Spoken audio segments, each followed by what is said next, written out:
chegando o momento de começarmos a contagem regressiva. No dia 1º de janeiro, a gente tem, além de uma baita ressaca, a posse do presidente da República a cada 4 anos.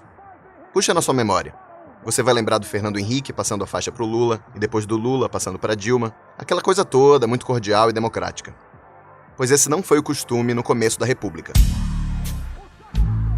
Em março de 1894, o Brasil elegeu seu terceiro presidente, o paulista Prudente de Moraes. Naquela época, a posse era no dia 15 de novembro, dia da proclamação da República. Para ir adiantando as coisas, se ambientando com a capital, Prudente chegou com a família ao Rio de Janeiro no dia 2, vindo de trem de São Paulo. Mas na estação não tinha ninguém do governo para recepcionar o presidente eleito. Nenhuma bandinha de música para dar aquela animada. Bom, né? Fazer o quê? Deve ter pensado ele. Prudente foi pro hotel e logo depois pediu uma audiência com o presidente ainda no cargo, Floriano Peixoto. Incrivelmente, o presidente mandou dizer que andava meio sem tempo para receber o sucessor. Bom, fazer o quê? Deve ter pensado de novo o Prudente. Posse é logo ali e a gente resolve essas coisas. Pois no dia da posse, o Prudente se arrumou todo e ficou aguardando no salão do hotel. Mas ninguém foi buscá-lo. Bom, fazer o quê? O Prudente deve ter pensado mais uma vez. Arranjaram um calhambeque alugado para ele ir para posse no Senado. Acontece que o Floriano não estava. Foi um ministro que transmitiu o cargo ao primeiro civil a ser presidente do Brasil e o primeiro eleito pelo voto direto. Além disso, para ele ir do Senado ao Palácio do Itamaraty, que era a sede do Poder Executivo naquela época, ninguém preparou nem um carrinho, nem uma escoltazinha oficial para o presidente. Prudente precisou pegar uma carona com o embaixador da Inglaterra para chegar no primeiro dia de trabalho. E para piorar, quando ele entrou no palácio, viu que o lugar estava um abandono só. Nem mobília tinha direito. E fazer o quê? Pois tinha muita coisa para fazer. O Brasil estava um caos, a economia estava numa crise danada e uma guerra civil continuava acontecendo no sul do país. E como desgraça costuma vir acompanhada, o novo governo tinha contra si uma oposição duríssima. A mesma turma que apoiava o presidente, que fez aquela desfeita na posse. E essa turma chegou ao ponto de fazer um atentado contra a vida do presidente da República. O terceiro episódio do Presidente da Semana é sobre Prudente de Moraes. Eu sou Rodrigo Vizeu, continue comigo. Trabalhadores do Brasil. O Brasil tem instituições democráticas sólidas. A epopeia da construção desta nova capital. O vice-presidente, um homem com grande capacidade de dialogar. Repito, não renunciarei. Não há razão para ser pessimista. Com absoluta convicção, eu digo, este país vai dar certo. Prudente de Moraes era uma pessoa com quem dificilmente você ia se animar para tomar uma cerveja. Ele era uma figura bem fechada, seríssima, não gostava muito de gracejos nem de piadas. Mesmo no cargo, quando precisava fazer articulações políticas, ele preferia a companhia da mulher e dos amigos antigos do que de ministros ou de membros do Congresso. Ele nasceu em Itu, no interior de São Paulo, numa família rural e tradicional, mas que não chegava a ser rica. Quando Prudente tinha uns 5 anos, o pai dele, que era um tropeiro, chicoteou um escravo, que não gostou e matou o velho Moraes. A mãe do Prudente se casou de novo e o menino órfão tratou de estudar. Ele se formou pela Faculdade de Direito de São Paulo, berço de boa parte dos governantes do Brasil. O caso do escravo pode ter influenciado a cabeça de Prudente, que já adulto como político durante o Império, defendeu o fim do regime escravocrata, mesmo que de forma bem lenta, gradual e conservadora, que é como convinha a elite agrária de São Paulo. E falando dessa elite paulista, vale lembrar que é nela que cresceu boa parte do movimento republicano brasileiro. O Prudente era uma figura central desse movimento, o que faz dele um republicano de raiz, histórico e convicto. Da oposição na monarquia, ele passou um papel central na República, como governador de São Paulo e depois senador. E mais do que isso, chegou a presidente da Assembleia Nacional Constituinte, que formulou a primeira Constituição do novo regime. Pode parecer meio óbvio que um presidente da República seja republicano, mas essa é uma grande diferença entre ele e seus 2 antecessores, sobre quem eu falei nos 2 primeiros episódios do podcast. O Deodoro da Fonseca e o Floriano Peixoto, nossos primeiros presidentes e marechais do Exército, embarcaram na ideia da República muito mais por bronca dos militares com o Império do que por vestir mesmo a camisa do republicanismo. Aí você junta tudo. Com o Prudente, o Brasil tinha um presidente civil, advogado, eleito pela população e que se considerava comprometido com o ideal da República. Será que nós enfim teríamos um Founding Father brasileiro, meio parecido com os pais fundadores da República Americana? Seria Prudente o Thomas Jefferson de Itu? Eu levei essa dúvida para o Laurentino Gomes, jornalista e escritor, que escreveu 3 livros bem famosos sobre o nosso século XIX, 1808, 1822 e 1889. O Laurentino concordou que dá para comparar o Prudente com o presidente dos Estados Unidos, mas não com quem eu tinha imaginado. Para ele, o Prudente de Moraes tem um quê, na verdade, de Abraham Lincoln. É impressionante a comparação entre os dois. Primeiro, eles eram fisicamente parecidos, eram altos, tinham barba escura, partiam o cabelo do mesmo jeito, tinham as covas da face encovadas, assim, amassando a face, se vestiam do mesmo jeito. Os dois eram advogados, assumiram a presidência da República mais ou menos com a mesma idade, um com 53, outro com 52, e os dois enfrentaram as piores guerras civis que os Estados Unidos e o Brasil enfrentaram. A comparação mais importante, os dois sofreram atentados de vida. A única diferença é que o Lincoln morreu e o Prudente de Moraes sobreviveu. Então é muito interessante essa comparação, né? É o nosso primeiro presidente republicano. Ele tinha um ideal muito parecido com a República dos Estados Unidos, porque essa era a característica do Partido Republicano Paulista, da qual ele era originário, né? Ele era um dos líderes do PRP. E enquanto que no Rio de Janeiro tinha republicanos jacobinos ligados ao Floriano Peixoto, que eram radicais, tinha um pessoal que admirava a Revolução Francesa, como Silva Jardim, Lopes Trovão. Os republicanos de São Paulo eram grandes admiradores da República Liberal, dos Estados Unidos. Então é interessante você observar esse presidente que assume, muito parecido com o Lincoln, enfrenta situações parecidas, uma virada na nossa história. Realmente, ele faz a ponte, né, entre o Brasil imperial, o Brasil da ditadura, Teodoro da Fonseca, Floriano Peixoto, que logo em seguida a proclamação da República, e ele faz a ponte para o governo Campos Salles, que é um governo que consegue consolidar a República, faz um acordo com as elites produtoras de café de São Paulo e Minas Gerais, e aí começa realmente a Primeira República, que iria até 1930. Mas ele faz essa ponte, e ele sofreu muito, foi um governo de grande desgaste, de grande sacrifício. O nosso Lincoln, se você comparar a foto dos dois, é impressionante como eles são parecidos, e a biografia também é tudo muito parecido, incluindo o atentado à vida deles, né? Eu já vou falar direito desse atentado, mas antes é preciso dar um pouco de contexto do governo do Prudente de Moraes. O governo dele se concentrou bastante em desmilitarizar a administração federal depois de 2 presidentes vindos do Exército. Também assinou um acordo de paz e anistiou os revoltosos do Sul. Isso tudo irritou muita gente, principalmente os velhos apoiadores do Floriano Peixoto, que achavam que o presidente era meio frouxo, excessivamente conciliador e prudente, o que inclusive era um trocadilho que a imprensa da época adorava fazer. Para piorar, a saúde do Prudente era meio complicada, ele tinha cálculos renais.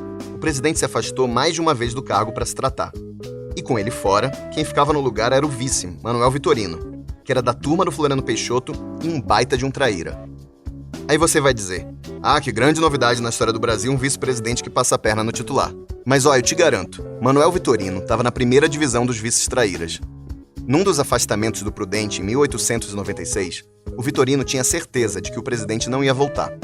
Ele trocou ministros e até comprou uma nova sede para o governo federal, o Palácio do Catete, que foi usado até a capital se mudar para Brasília. Nessa época, estava rolando mais um conflito militar para complicar a vida do governo, a famosa Guerra de Canudos, que começou quando o governo decidiu bater de frente com um vilarejo rebelado no meio do sertão da Bahia, que estava resistindo a pagar impostos e contestando a autoridade da República. O negócio de Canudos era muito mais um fanatismo religioso, uma coisa meio teocrática. Mas o governo federal conseguiu convencer a opinião pública de que aquilo ali era um foco de restauração da monarquia, financiado pelo exterior. Mas sobre isso eu vou deixar o próprio líder de Canudos, Antônio Conselheiro, se defender. No caso, a versão dele interpretada pelo José Wilker, no filme Guerra de Canudos, de 1996. Aqui nesse papel, os demônios da República diz que nosso Belo Monte é conspiração estrangeira, que veio gente europeia para treinar nosso povo para a guerra. Guerra que nós não começamos. Disseram que a gente ia invadir a casa dos outros no Juazeiro. A gente não foi lá, mas eles vieram aqui na maldade de tirar nossa morada. Eu disse que ia haver 4 fogos. Teve o primeiro, não passaram de uauá. Teve o segundo, a mão de Deus também parou ele nas portas de Belo Monte. E agora, vem aí um terceiro fogo, um coronel, príncipe dos demônios e 1000 demônios. O que o Wilker está falando é sobre as tentativas do exército de destruir Canudos. Por incrível que pareça, os sertanejos do Conselheiro, mesmo sendo miseráveis e famintos, conseguiram derrotar 3 ofensivas do governo, o que na verdade diz muito do nível das tropas oficiais do país naquela época. O terceiro ataque do exército a Canudos, que o Zé Wilker estava comentando agora há pouco, foi ordenado pelo vice em exercício, Manuel Vitorino, que mandou para lá um coronel sanguinário conhecido como Corta-Cabeças. O tal coronel morreu em Canudos, a ofensiva fracassou e o governo só derrotou a cidade com um custo brutal de vidas, inclusive de mulheres e crianças, em um 4º ataque. Esse 4º ataque já foi decidido pelo Prudente de Moraes, que já estava de volta ao cargo. Alguns historiadores apostam que se o Prudente não estivesse afastado, teria tentado resolver as coisas com mais diálogo, pelo estilo dele e tudo. E que ele só não fez isso porque depois de tanta derrota na Bahia, a pressão do Rio já era muito grande para que as coisas fossem resolvidas na paz. Talvez aí tenha um excesso de boa vontade com a índole do nosso terceiro presidente. Porque fato é que o presidente foi lá colher os frutos da vitória sobre Canudos em uma festa organizada para receber as tropas vindas da Bahia. E foi nesse dia, 5 de novembro de 1897, que um soldado que estava no meio de um batalhão saiu da fileira e tentou acertar o presidente com um tiro de revólver. O agressor, que se chamava Marcelino Bispo, foi dominado, mas conseguiu puxar uma espada e matou o ministro da Guerra, Carlos Bittencourt. A suspeita do complô para matar o Prudente de Moraes recaiu, é claro, sobre ele, Manuel Vitorino, o vice, que mesmo com Floriano Peixoto já morto, continuava sendo parte do grupo dos chamados florianistas jacobinos, que eram militaristas e batiam de frente com o governo.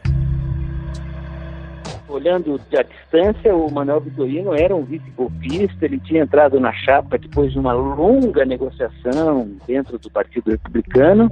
Ele sabia que o Prudente de Moraes era muito impopular, que enfrentava tremenda resistência por parte dos militares mais radicais, jacobinos, ligados ao Floriano Peixoto. O governo estava extremamente desgastado pela campanha da Guerra de Canudos, em que o exército sofreu várias derrotas humilhantes diante de um grupo de jagunços, né? Pelo menos era a visão preconceituosa que se tinha na época, né? Um bando de siderados, de gente analfabeta, fanáticos religiosos, e impuseram 2 derrotas seguidas ao exército brasileiro. E tudo isso foi erodindo a popularidade do Prudente de Moraes. O Manuel Vitorino, ele se aproveitou disso. Ele viu que havia uma oportunidade ali de eventualmente assumir o poder, no caso de uma renúncia, de uma queda do Prudente de Moraes. Houve várias evidências de que o Manuel Vitorino realmente estava envolvido na conspiração, mas ele nunca foi oficialmente indiciado. O autor do atentado, Marcelino Bispo, acabou morrendo enforcado misteriosamente com lençol na cadeia. O inquérito citou várias pessoas, mas nunca chegou realmente ao mandante, que seria muito provavelmente o Manuel Vitorino. Então foi realmente, como o país estava vindo de um período traumático, com degolas no sul, grandes massacres, fuzilamentos em massa em Florianópolis, ordenados pelo Floriano Peixoto, a morte de 25 mil pessoas em Canudos, no sertão da Bahia. O Prudente de Moraes, que era um homem bastante conciliador, muito cauteloso, ele achou melhor abafar isso. Eu acho que foi a ação pessoal dele que impediu que esse inquérito resultasse num desgaste ainda maior para aquele processo político brasileiro pós-proclamação da República. O atentado pode ter matado o ministro, mas salvou o governo do Prudente de Moraes. A oposição jacobina ficou desmoralizada e desapareceu, e a vida do governo ficou bem mais fácil. Entre o atentado e o fim do governo do Prudente, em 1898, passou pouco mais de um ano, quando o Prudente conseguiu respirar e conseguiu deixar o governo ovacionado pela população. Ele foi salvo pelo atentado, ele conseguiu sair do atentado com vida, e aí descobriu-se que havia uma grande conspiração em andamento contra ele. liderada por ninguém menos do que o próprio vice-presidente, né, o Manuel Vitorino, que aliás chegou a ser citado no inquérito e tal. E aí a população se voltou, realmente passou a apoiar o Prudente de Moraes. É interessante, né? A gente tem um certo vitimismo na história do Brasil, né? Quando alguém é vítima de alguma coisa, ele vira imediatamente herói, que é o que aconteceu com o Getúlio em 54. Ele estava com uma popularidade horrorosa. Aí o suicídio se transformou num grande mito, que se mantém até hoje. E com o Prudente Moraes, que o transformou de um presidente impopular e sob grande pressão num presidente que terminou bem o seu mandato. Terminou com grande índice de popularidade, passou o cargo para o Campos Salles sem nenhum susto. Então é dessas coisas que tem na história do Brasil, né? Coisas inesperadas, como a morte do Tancredo e coisas assim, o suicídio do Getúlio, que mudam totalmente o quadro político. E os civis que tinham embarcado numa canoa golpista em 1889, na proclamação da República, com o Marechal Deodoro, o movimento militar, perceberam que era preciso botar ordem na casa, que não dava para deixar essa república jovem e recém-estabelecida na mão dos militares, porque era uma coisa muito instável, muito perigosa. E é por isso que o Partido Republicano se organiza sob o governo Prudente de Moraes para retomar o poder da mão dos militares e passar para os civis. Ele conseguiu se sair bem. Assim, é um presidente que eu admiro muito, o Prudente de Moraes, porque ele não é um tipo prende e arrebenta como o Floriano Peixoto, não é um tipo muito exuberante, mas ele age de forma muito cautelosa, muito cuidadosa. Ele vai resolvendo, ele vai botando o trem nos eixos, aquele trem que estava se descarrilhando depois dos primeiros 3 anos de República no Brasil. O Prudente de Moraes consegue ir colocando essa máquina no eixo e a entrega para o Campos Salles, que faz esse célebre acordo da política do café com leite, a política dos governadores, né? Ele faz um grande acordão que daí garantiria a República Brasileira por mais 3 décadas e meia. Mas o que implantou essa semente foi o Prudente de Moraes. O que floresceu da semente plantada pelo Prudente de Moraes foi uma república menos tumultuada, que ia deixar as elites políticas e econômicas do país mais soltas para montar um complexo sistema de oligarquias que ia se perpetuar no poder sem muita voz para a opinião popular. Quem montou esse sistema foi o sucessor do Prudente, o Campos Salles, sobre quem eu vou falar no próximo episódio. Eu sou Rodrigo Vizeu, responsável pela pesquisa, produção e roteiro do programa. Vitor Parolin editou o podcast. Até a próxima.